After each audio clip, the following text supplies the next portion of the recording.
Good afternoon. Thank you for joining us today for Does Your DR Strategy Pass the Test, presented by Zerto and Pivot3. My name is Stacy and I'll be your moderator today. Before we get started, I'd like to cover a few housekeeping items. This webinar will be recorded and posted on the Pivot3 website under the Resources tab. We'll also email out a link to the recording and the slide deck after the event. If you have any questions during the presentation, please type them into the question box. We'll be addressing your questions at the end of the webinar. And now it's my pleasure to introduce you to today's speakers. Carlos Fonseca is a Senior Systems Engineer at Pivot3 in the New England and Metro New York area. He has been working in the computer and telecommunication field for over 25 years. During this time, he's held a number of leadership positions working as an architect and designer, an information systems manager, a consultant, a network and system engineer, and as a program and project manager. Carlos comes from an 8-year tenure at VMware, where he held both consulting and system engineering positions. We also have Steve Gray from Zerte joining us today. Steve has been in IT for over 10 years, starting his career at EMC. For the past 4 years, he has held various sales roles for Zerto, including account manager positions in the Southeast, Northeast, and Eastern Canada. He is currently the partner manager in the Northeast and Eastern Canada for Zerto, responsible for all business and technical alliances in the territory. And so now, without further ado, I'll pass things over to Steve to kick us off. Thank you, Stacy, and thank you for everyone joining today, and thank you to our partners at Pivot3 for their joint participation in this. Welcome, everybody. Today we're going to talk about Zerto, but most importantly, why people look at disaster recovery business continuity and how Zerto plays into that. So leading off, what are some of the challenges that we typically see, especially in the higher education, large university landscape? Well, it starts with the applications that really drive the organization, the universities, those being our online learning tools such as Blackboard or Moodle, or the Banner system, where teachers will post their syllabi or students will present their term papers or finals for a class or a semester. But also email is largely important, not just in the private sector, but in the university or large school organization. And then obviously online classrooms and websites. Speaking with various colleges and universities across the country is a very competitive market to garner the talent of students that a university desires, and websites are their first interaction with that talent pool. And if the website is down or unavailable, they might miss the chance to attract that type of talent. So websites are mission critical to universities and organizations. But also what is presented on the data center side. Similar to the industry, challenges such as doing more with less, having less headcount or less financial freedom, but still requiring to answer the growth that a university is going through, so that a university can expand beyond borders and perhaps go global. But how do we also focus on protecting our investments in the infrastructure? That is another challenge that we face. And today we'll be discussing how can we efficiently scale out our data center, but also protect our investment in the information technology that helps us expand our business. Next slide, please. So if we take a step back and look at who needs disaster recovery, and based on the survey that Zerto did, almost all of us do. 76% of the respondents had an issue in the last 12 months. Now, according to a recent survey, this survey included over 350 IT managers, VMware, and system administrators, and BCDR professionals. Now, if you were to ask how many companies actually think they need DR, you'd probably get another 76%. DR is something that is always wanted but never acted upon due to constraints. Constraints such as growth of the information technology infrastructure, or, again, harping on the first point we made earlier, doing more with less. Next slide, please.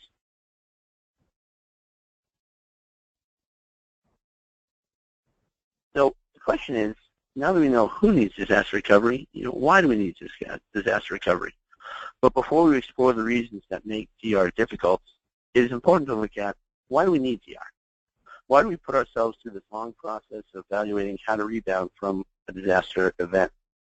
When we think of a disaster, we think of something epic, such as a storm or other natural disaster. But if you look at the numbers right before us, only 13% of the disasters were caused by Mother Nature. The remaining 87% is made up of errors that can occur every day within a data center. Maybe a disk drive goes down, or a step is missed during an upgrade, or someone presses the accidental delete button. These are something that can happen on a daily basis. So if we take a step back and say, why do we need DR? It's not because we're trying to avoid a hurricane, a snowstorm, or a tornado.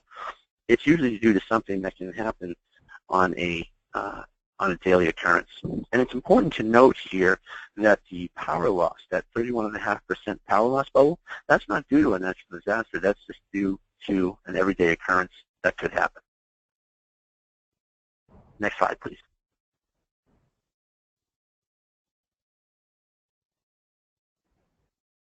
So if we know the chances we take without DR, why don't we implement a solution to prevent that type of situation? Well, if we take a step back, the answer is very simple. There are many hurdles that we have to overcome when implementing a DR solution. Cost being the number one. Upgrading hardware and network, providing uniformity across data centers, consolidating infrastructure. This is something that poses a big hurdle to implement the most efficient disaster recovery solution. And we're probably seeing a theme here, being asked to do more with less within our university's data center, that also being the reduced budget. So cost is number one as far as the difficulties of implementing a fully scalable as well as a fully deployed DR scenario. Also, with upgrades needs complexity. So within an environment, having to manage multiple interfaces, constantly upgrading hardware and software, does a big roadblock into DR. With DR relying on multiple management points, scalability becomes difficult to achieve. So if your university is growing, DR is left to the wayside. The majority of these points are due to the fact that DR has been reliant on the physical network. Even as we move to a completely virtual data center, if we dig a little deeper and look at the technologies used to try to deliver DR capabilities, we can see why so many respondents are having issues with their DR recovery initiatives. To go a little further into the points that are listed before us, cost, obviously network upgrades for uniformity, making sure that everything is the same at each data center, when we realize that we don't need that uniformity at the data center, and we'll talk about that in a minute. Also complexity, multiple solutions needed to achieve enterprise class DR. Manage difficulty, ties into complexity. With more solutions, it becomes more to manage. Also, when you cannot get as granular as you'd like, say replicating at the VM or VMDK level, there are more aspects of your infrastructure to take into consideration when replicating. Scalability. With all the necessary requirements on the hardware side, it makes scalability difficult to achieve. With companies trying to do more with less, especially around monetary funds, it's difficult to spend large amounts of money just on DR. Application aware. Applications are true revenue drivers for businesses. If an email is lost, it might not be detrimental to a university, but it could be detrimental to that student. This is why it's critical to make sure that applications are fully protected. Legacy DR methods have made it difficult to provide on a per application basis to guarantee maximum uptime for their applications. There are also challenges when delivered disaster recovery in the virtual world, and you see the top two are complexity and cost. And DR solutions that most people have in place are not delivering the desired levels of protection. And you can see that this is mostly related to testing. Most cannot test their environment at all, and some test only once a year. So they don't know even if it will work when the time comes. So being able to test this strategy out for your university is something that also poses a critical aspect in choosing which to go for. Next slide, please. So if we take a step back and look at universities in a larger scale and what people are doing, many are trying to force fit hardware replication into a virtual environment. This undermines value of virtualization, as VMs must be mapped to a specific one to ensure the data is replicated. This relationship just cannot be broken, so cutting-edge features like DRS or vMotion, etc. cannot be used. If changes are made in the environment, BCDR can break, leaving you exposed, i.e. software and hardware upgrades.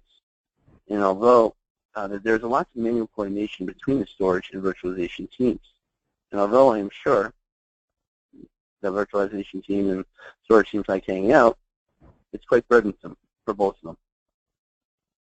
Also, all the cost savings you realize are lost.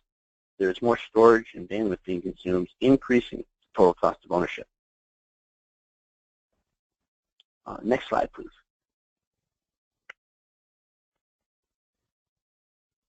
Now, in the past, with the lack of a virtual solution for disaster recovery, many universities and academic institutions are trying to get away with backup. Although backup is very well suited for some applications, there are many where it is not. So you need to take a step back and look at your application's requirements. What is required from your banner system? What is required from your Moodle? What is required from your email or your online learning classroom? You need to look back and see at the service levels. Do you need an RPO of seconds or an RTO of minutes? If so, you need a true DR solution, as many backup solutions are performed daily, giving you an RPO of 24 hours and increasing the amount of data you can lose, impacting your students' way of life or normal day. Also, look at the application impact. There's a reason why backups occur once a day in the middle of the night. Backup processes consume a significant amount of server processing power, significantly impacting end-user productivity or student productivity. A DR solution will replicate continuously without impacting students or any type of applications that they're utilizing on a daily basis, both students and teachers and staff together. And then you look at data retention. How long do you need the data? Do you need to store years of data or just a week of data? The difference here is granularity. The backup solution will have 1 point per day, where the DR solution has several recovery points per minute, giving you the ability to have a very granular rollback capability. Also, reverse protection. Many backup solutions just plain don't allow for that to happen. Once the production site is up, the painful failover process that occurred in the first place is played again in reverse. With a true DR solution, reverse replication is simple, it's easy to use, and it gives you the ability to make failback just as simple as a failover. And in some cases, it's simply just a checkbox. And finally, automated recovery. In the end, backups don't allow for this type of automated recovery, which a true disaster recovery scenario might. In a backup scenario, it might take days or even weeks to recover from a disaster recovery scenario. A true DR solution will allow you to have a recovery time objective, or RTO, in a matter of 5 minutes in your backup and running, and providing these applications to your end users, to your students, your end users, your staff, and your teachers. Next slide, please.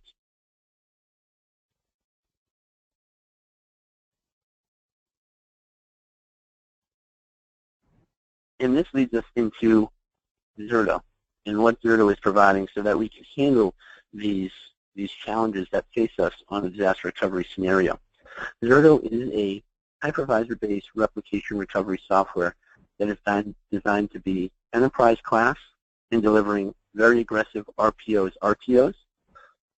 Also, it's virtually aware, allowing us to be fully automated in the orchestration of failing over and failing back for your most mission-critical VMs. And it's software. It's allowing for simplicity around scalability and management.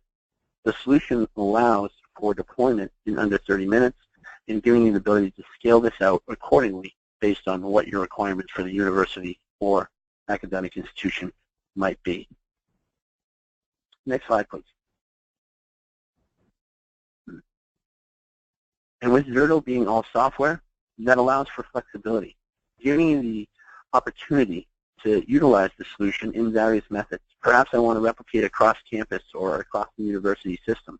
Zerto allows you to do that, whether that be in one direction or bi-directional fashion. Perhaps I want to parse this out to my satellite campuses, or the ability to replicate across the statewide system. Zerto gives you the ability to replicate from one site to many, many to one, or one-to-one, whatever is appropriate. Zerto also allows you the ability to replicate into private There is also a university out there that has actually driven revenue off Zerto by hosting the solution at their primary site and then utilizing it as a service for their sister campuses and actually having a chargeback feature where revenue is driven, giving you that ability to use it as a service for your satellite campuses or utilize it as a service from one of our cloud providers. And Zerto also integrates into AWS, giving you the ability to leverage that maybe for a certain application. Perhaps you have some test dev on a new learning tool that you want to put into production, but you don't want to necessarily put it in your primary infrastructure. Zerto gives you the ability to migrate into AWS, giving you full application mobility in regards to your data center. Next slide, please.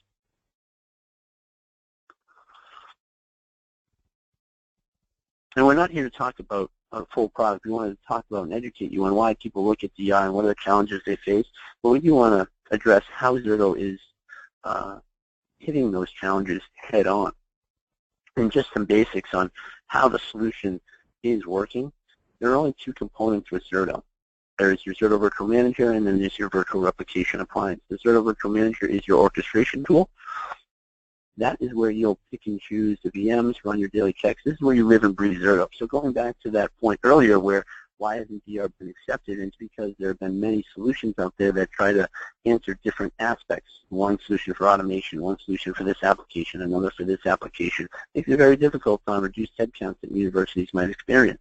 Zerto is an all-in-one solution that allows you to protect any application that is virtualized. And we do that through one simple management tool. So removing that challenge that you might face of having your backup admin or your virtualization admin or whoever's in charge of DR have to sift through multiple interfaces, Zerto allows it to be done just through one. And the Virtual Replication Appliance is our engine. It's a small virtual machine that sits on a host that replicates the data from one site to the other, giving you the ability to have a very granular replication strategy around your most mission-critical VMs. And some of the aspects of the software are agnostic storage, giving you the ability to replicate from any hardware to any hardware. So if you wanted to reduce your overall data center at your primary site with a Pivot3 box and replicate it to a secondary location, it can replicate across any type of hardware. It can replicate across any type of protocol. It can replicate any type of version of vCenter. It can also replicate across different versions of hypervisor, such as VMware to Hyper-V and vice versa. The solution also allows for compression and throttling, giving you the ability to reduce the amount of impact that a replication strategy might have on its network. And it also will give you the ability to reduce the amount of storage that is consumed at the secondary site with compression on our data, as well as the repository that we're replicating sites the information to. Zerto provides that RPO in single-digit seconds because it gives you the ability to roll back to any point in time. Zerto is not one-based replication, which you typically see from a array-to-array replication. It's not backup-based, so it's not replicating snapshots. It's a continuous data protection that's always on. So if something happens to your primary campus at 10 a.m., I can fail over to my secondary campus at 9:59, 58 seconds, directly from our journal, giving you the ability to have a very granular rollback.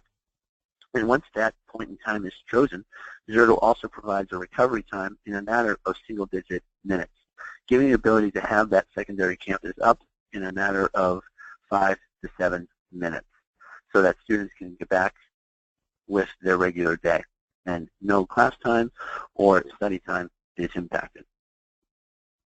Zerto also gives you the ability to restore a single file from our journal. So if a student were to delete an email or a term paper at 9:30 and your last backup you have is only from the night before, well, that student might be out of luck. But with Zerto, you have the ability to go back the second before that student deleted that term paper and recover it for them. Zerto gives you that ability to have that granular rollback capability. Zerto also has reverse protection built into it, so that if it's not a natural disaster, if we still got infrastructure at that primary site, but an application has been corrupted which causes a failover, we can begin replicating back to that primary site so that when we are ready to fail back, it's only a matter of minutes. We don't have to resync or pre-seed anything. Zerto will provide that ability to have that reverse protection. Zerto also gives you the ability to have virtual protection groups built in which allow for application consistent failover. Zerto gives you the ability to make sure that your most mission-critical applications, the VMs that make them up, are all grouped together so that when we do fail over, those applications come up in the appropriate manner, and everything is taken into consideration when doing that, such as IP reconfiguration, DNS changes, and so forth. So it gives you the ability to have these applications failed over seamlessly and allow your university to avoid any impact from a disaster. So if we remember what are some of the challenges that we have around DR service levels, Zerto addresses RPO and RTOs in a very granular manner. Application impact, we have virtual protection groups built in. Data retention, giving you the ability to retain data for up to 2 weeks, giving you the ability to have that most granular failback capability. With reverse protection built into Zerto, you have the ability to do automated failbacks. And with our virtually aware software, all the recovery is automated, giving you the ability to have re-IPing, DNS changes, and so forth, all automated on that failover. Next slide, please. In closing, Zerto today fully supports AWS, works with various cloud providers, as well as multiple hypervisors, VMware and Hyper-V. But that's just the start of it. Zerto is broadening their hypervisor collaboration, and in 2017 you'll see more hypervisors come online that will be supported by Zerto. Also integration into various applications, and then also the integration into Microsoft's Azure at the end of 2016.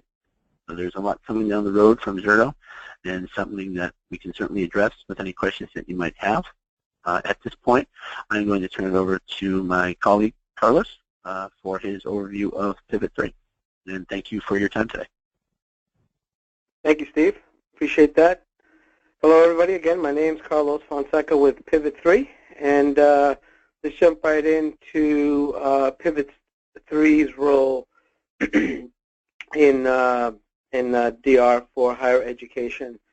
First of all, let's start off with, Pivot3 knows higher education. These are a subset of the logos of the higher education institutions that we are currently working with in a wide variety of use cases, not only from a DR perspective, but also from surveillance and just regular IT, VDI, et cetera. As we look at the market today, there's a lot of buzz around this term hyperconvergence.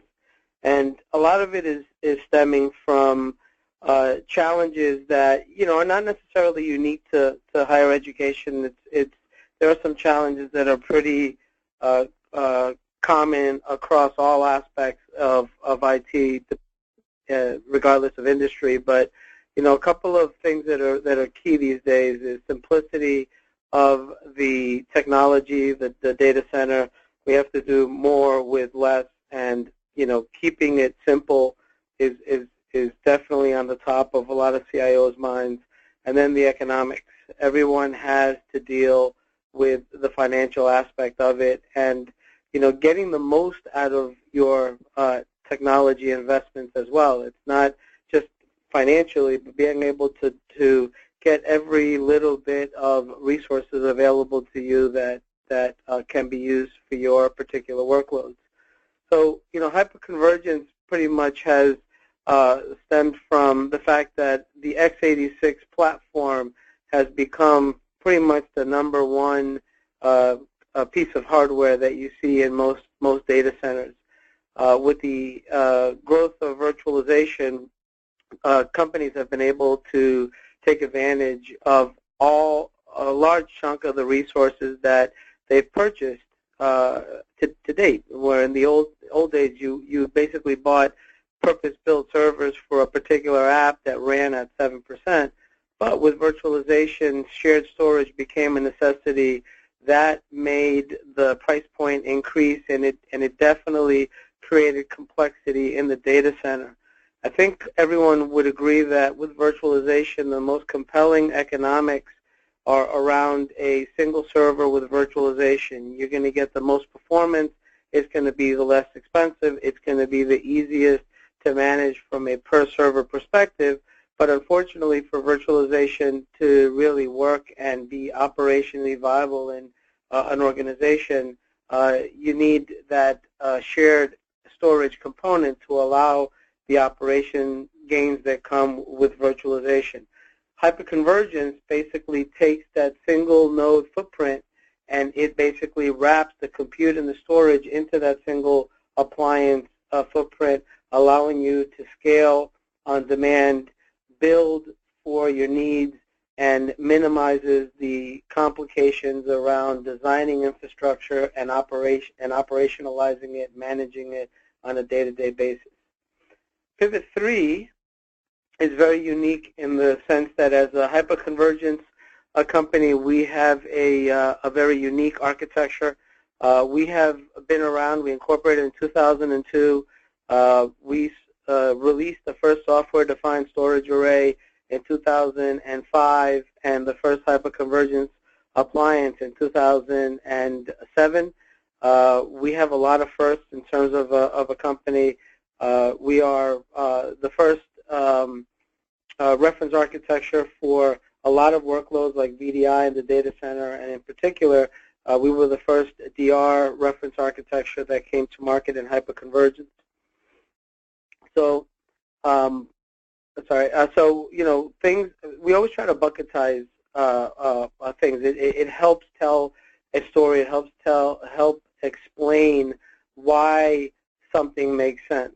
And for Pivot3, unlike traditional companies that look for buckets that benefit them, we tried to look at the buckets that really matter to our customer base and look to see how we fit into those buckets and how we helped our customers.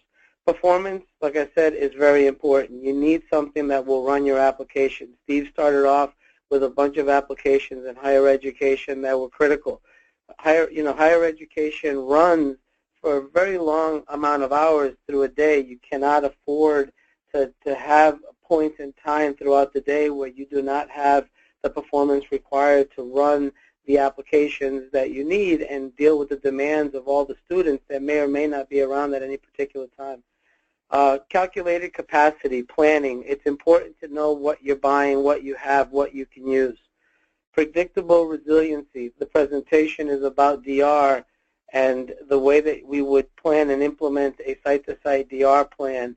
But you also, and that's insurance, and that's something that's absolutely mission critical because of all the points that Stephen brought up earlier. But we also want to make sure that the platforms that we're deploying in our environments are going to be able to be resilient so that the DR plans are there, but you don't necessarily want to have to use them all the time.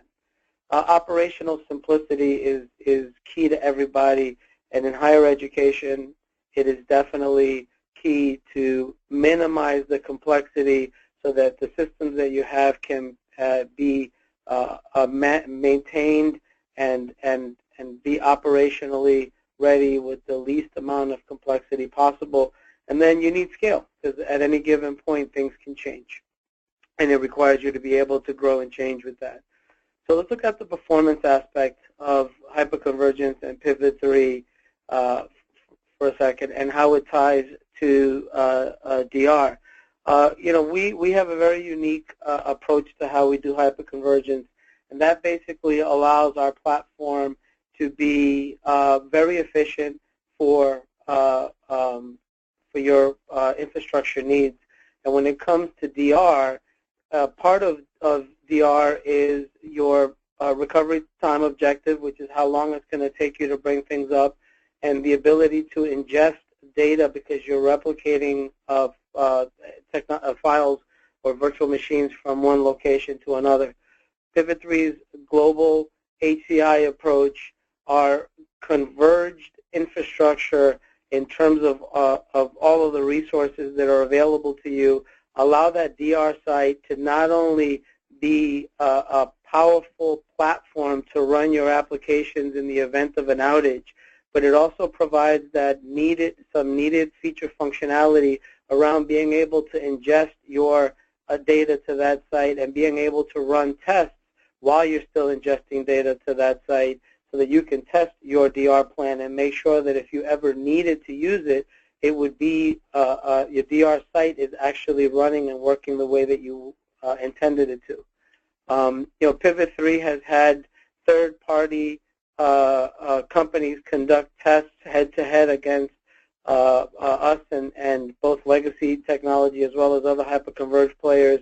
And, we have patented technology that allows your ingestion rates to be 2x of what you can expect with everyone else, 2x the performance footprint, as well as the minimized footprint in terms of space that you would need when you're running a Pivot3 environment. And we have a 1.8 throughput gain compared to everybody else. So the performance that you need is going to be available to you all the time so that you can be ready to deal with a catastrophe if that day comes. Capacity is also important because you need to be able to not only identify how much capacity you have from both the storage and the compute perspective, but be able to define how much capacity you need in the data center because rack space, cooling, power, everything is expensive. And in an active-passive data center from a DR perspective, if you're not running active-active, that capacity is a cost that is highlighted by the fact that while it's insurance, you're not necessarily using it. So it's good to understand all that going into it. Pivot3, from a storage capacity perspective, is one of the most highly efficient platforms on the market, providing you 94% usable capacity on storage from what you purchase so that you have more space to be able to grow and deal with your DR needs, as well as be able to have the space and capacity to do DR tests so that you can have a fully functioning, well-tested DR plan. From an efficiency perspective, we have not only capacity on the storage side, but our global HCI approach allows you to have a lot of capacity around network bandwidth utilization.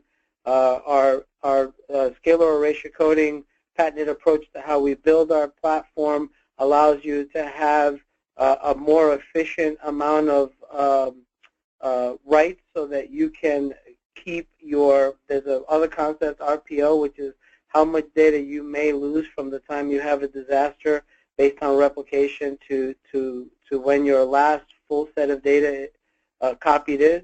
For us, we have the ability to increase that by being able to ingest that data on the other side as fast as it's coming in. From a compute perspective, we understand that your DR site isn't always going to be the same size as your primary site. So our platform is efficient and effective enough where your footprint in your DR site can be much smaller, but yet the densities that you achieve based on our technology allow you to have more of your production workloads over in your DR site available to you for your needs if a DR situation arises. And with partnerships like we have with Zerto, we allow you to have selective compression to maximize that replication that you're doing across sites, which is maximizing CPU storage by 2 to 3 times what you would see with a normal approach. And it's a seamless integration between Pivot3 and Zerto to minimize the complexity of your DR plan. From a resiliency perspective, like I said, DR plans are amazing and something that we all need, but it would be nice to have a platform that itself could sustain and not be a part of that DR event. Pivot3 has a 6.9 reliability, predictability in terms of resiliency. We tell you exactly what we can handle in terms of an outage, a system plus 2 drives, 5 drives. We have different resiliency capabilities based on your workload requirements. That in a higher education institution, there's a lot of different things, and it's not one size fits all. So we give you that flexibility to build a platform with the different needs of your applications, and yet have the 6.9s and reliability. But it's not always just about the outage. It's about the fact that there's a lot of students, there's a lot of things happening in a higher education facility. Surveillance is pretty standard across higher education institutions. And we have predictability and performance. If you did experience an outage failure, we're able to sustain 80% of your capacity to allow you to continue to run your applications and service the student and the faculty body of the institution so that you can work on getting the environment back up, not necessarily have to execute on a DR plan because you're still able to compute with what you have. We have an active approach to every single aspect of our platform, so there are no single point of failures within our platform. You can lose controllers, you can lose drives, you can lose appliances. There's a lot of things at the appliance level or at the platform level itself that every aspect of it is redundant, so it is incredibly resilient. And furthermore, from a purely operational perspective, we have some patented approaches that minimize how hard it's going to be for institutions to actually manage the technology. So there's resiliency built in terms of removing things like spinning drives and things that break as spares, and using patented technology that allow you to not necessarily worry about specific component-based issues and focus more on doing the job of IT, which is producing the apps and providing the infrastructure that allows the students to have a great experience and the faculty to do their job, which is teach. But we still have to manage our platforms. And with Pivot3, we keep in mind, we understand what it means to manage a platform. A lot of us in our previous lives came from customers. We were customers. We know the pains of being paged at night. We know the challenges of doing upgrades. Our platform is built to manage itself. It's self-optimizing in terms of getting the data and getting your workloads in a place within the platform that's going to give you the maximum performance to your users. If there are situations, like I said in the previous section about resiliency, we have hooks that self-heal. We notify that you guys can continue doing what you were doing, not necessarily have to stop everything. The platform will start to fix its own problems with its own self-monitoring. We basically redo the dependency on operations to manage our platform by 90%. And with integration to products like VMware's vCenter, it makes a single pane of glass, one-stop shop for anything and everything that you need to get the platform to a place that allows you to service the community, the higher institution community's requirements. And from a scalability perspective, when it comes to DR, for example, it's sometimes cost prohibitive to have that second site look and feel the way the first one does, because today most companies have a legacy stack, and moving shared storage and moving everything to another location is just not doable. And even if you go with Hyper-Convergence, getting a one-for-one performance or configuration to what you have also becomes cost prohibitive. With Pivot3, we start small. We let you think big and scale fast. You can start with a single node. It gives you pretty much, it's everything that you need to be the target for Zerto, to write your workloads, gives you the opportunity with Zerto to do test plans, and we give you options as a company. We have different hardware manufacturers that we work with. We have different size capacities where you can start small at 3.2 terabytes of capacity and grow to 128 terabytes on an appliance, 1.5 petabytes. It doesn't really matter what your needs are in terms of how much capacity you need. We service those needs. We do it in a way where we allow you to plan for your particular requirements. And from an investment protection, Zerto is a great example of how Pivot3 allows you to take advantage of the ecosystem. We provide you a platform that lets you grow your infrastructure. It's not a single component, something else to manage. We play nice in the sandbox.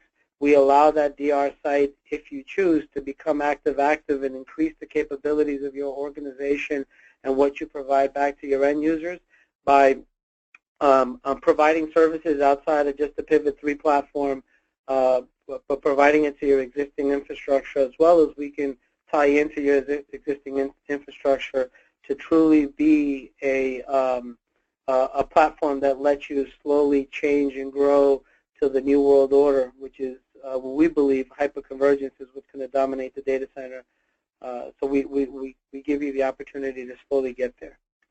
So, we see hyperconvergence as a complete package. Everything that you need to be able to get that DR site up and running and have a target for the DR plan that you're putting together with Zerto. From an application perspective, that single node, multi-node, whatever you do with Pivot3, it does not minimize your options based on your workloads. We came from a surveillance workload early on, very complex workload. It's challenging in terms of all the requirements. So 2016, there is not an application within higher education. There is not a service, a technology service that you provide your end users that cannot run on the Pivot3 platform to date. And to wrap up, from a benefits perspective, the Pivot3 Zerto partnership to our customers allows you to take advantage of Zerto's replication at the application layer to allow you to define and decide what you're going to replicate, what is important to you, what do you need in the event of an outage. It gives you legacy investment protection because you don't have to rip and replace everything in your environment. You get to replicate from within Pivot3 to non-Pivot3 and vice versa. And you have with Zerto a lot of automated recovery processes that make DR achievable. It's not a challenge anymore. It's something that you can, implement and sleep at night knowing that it's going to be there for you when you need it. It's going to be set up in a way that you can be able to deliver to the business environment in the event of an outage. And from a Zerto perspective, the benefits are they get to write to and work with a best-in-class hyperconvergence platform. Our technology is incredibly efficient and effective, which allows you to get incredible densities in that DR with a minimal investment in terms of hardware, a very minimal footprint, which minimizes your requirements for that second data center. And it lowers your target storage needs because basically we're giving you more of that capacity to use day one so that you get more for your money right from the very start.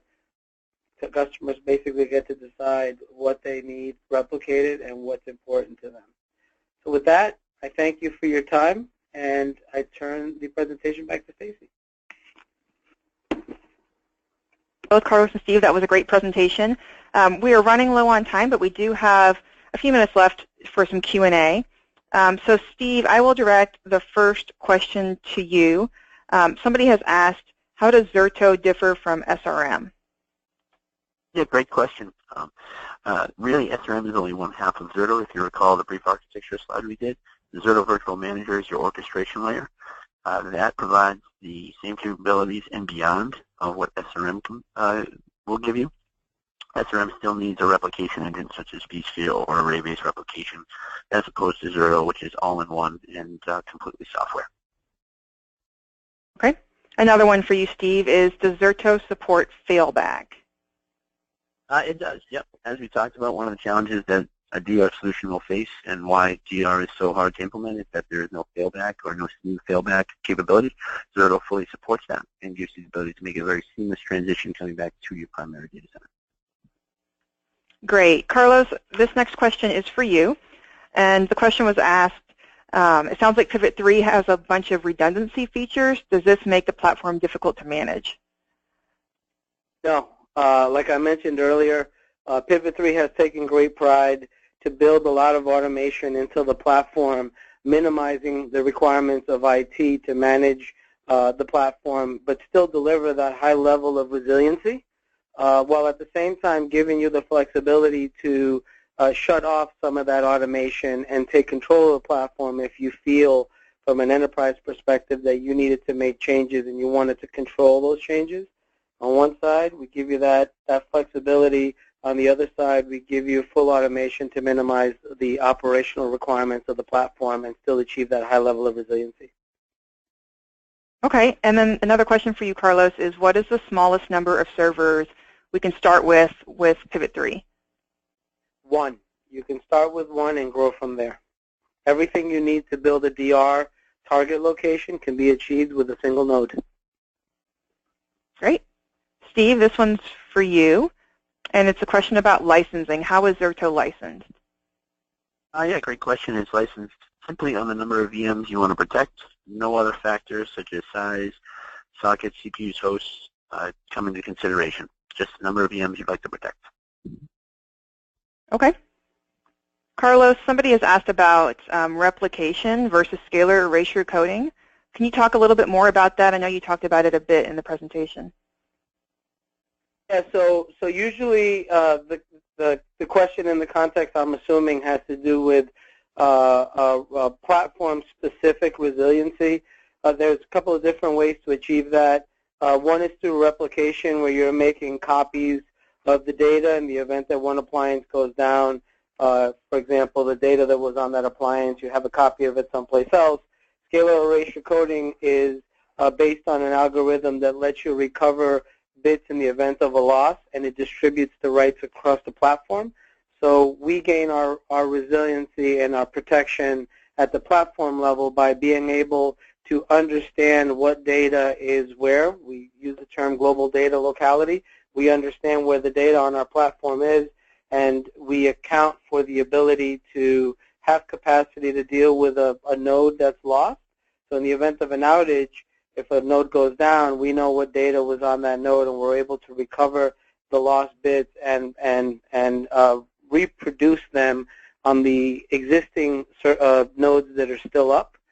So during the course of normal operation, you don't get taxed with that constant replication. You don't get taxed with the cost of having to use that additional capacity for your system to be resilient. For us, it's part of our implementation of our platform, which is based on scalar erasure coding. Okay, great. That's going to have to be the last question. Looks like we're running out of time. But I did want to thank you again, Carlos and Steve, for your time today. It was a great presentation. And thank you to everybody that was able to join us today. If you'd like to learn more about disaster recovery and upcoming webinars, you can visit us at Zerto.com and Pivot3.com. Again, thanks for joining us, and have a wonderful weekend.